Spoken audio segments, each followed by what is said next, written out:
बच्चों, पिछले टर्म पे मैंने आपको MS वर्ड के बारे में बताया था। अब मैं आपको MS एक्सेल के बारे में बताऊंगी। जिस प्रकार MS वर्ड ऑफिस का भाग था, उसी प्रकार MS एक्सेल भी MS ऑफिस का ही एक भाग होता है। तो आज मैं आपको MS एक्सेल कैसे खोलेंगे वह बताऊंगी। जिस प्रकार मैंने MS वर्ड खोला था, सबसे पहले स्टार्ट मेन्यू पर क्लिक करेंगे, डाउन एरो बटन पर क्लिक करेंगे और स्क्रॉल की सहायता से MS ऑफिस ये आपका आ रहा है। इसी में आपका MS ऑफिस और MS Excel, MS PowerPoint ये सारे ऑप्शंस आपको मिलेंगे। इसी में आपको मैं सबसे पहले MS एक्सेल पे क्लिक करेंगे बंदे।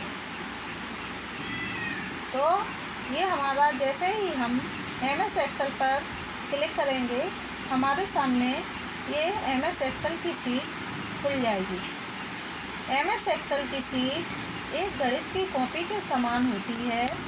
जिस प्रकार गणित की कॉपी में आपके खाने होते हैं, उसी प्रकार ये आपके MS एक्सेल की सीट होती है।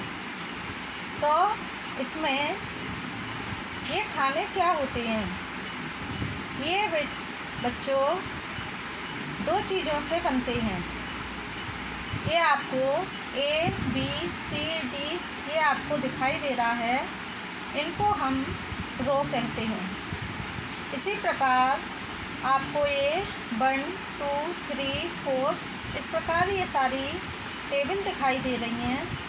ये आपकी पंक्तियाँ होती हैं या इनको कॉलम कहते हैं। कंप्यूटर की भाषा में इनको रो और कॉलम कहते हैं। रो और कॉलम से बनने वाले इस खाने को हम सेल कहते हैं। तो बच्चों, सेल क्या होता है? तो सेल रो और पंक्तियों के कटान बिंदु से जो एक खाना बनके तैयार होता है, वह आपका सेल होता है। अब बच्चों, एक्टिव सेल क्या होता है? इसको हिंदी में सक्रिय सेल भी कहते हैं। तो एक्टिव सेल या सक्रिय सेल वह सेल होता है जिसमें कि हम कुछ कार्य कर रहे हैं। तो आपको ये दिखाई दे रहा होगा, मैं माउस से जिस खाने को क्लिक कर रही हूँ वो खाना चारों तरफ से मोटा हो जाता है। यह खाना सक्रिय सेल होता है और जिस पे हम कोई भी कार्य कर रहे हैं या लिख रहे हैं, वो आपका सक्रिय सेल कहलाता है। तो ये आपका सक्रिय सेल है। ये आपकी जो सीट दिखाई दे रही है एक्सेल की, उसको हम बच्चों वर्कशीट कहते हैं। इसी प्रकार वर्कबुक क्या होती है? तो इन सीटों के निर्माण से शीट 1, शीट 2, शीट 3 इस प्रकार से अनेक सीटें होती हैं और आपकी एक वर्कबुक बनके तैयार हो जाती है। तो वर्कशीट ये आपकी एक सीट, पूरी सीट को वर्कशीट और 1, 2, 3 अनेक वर्कशीटों से मिलकर वर्कबुक बनती है।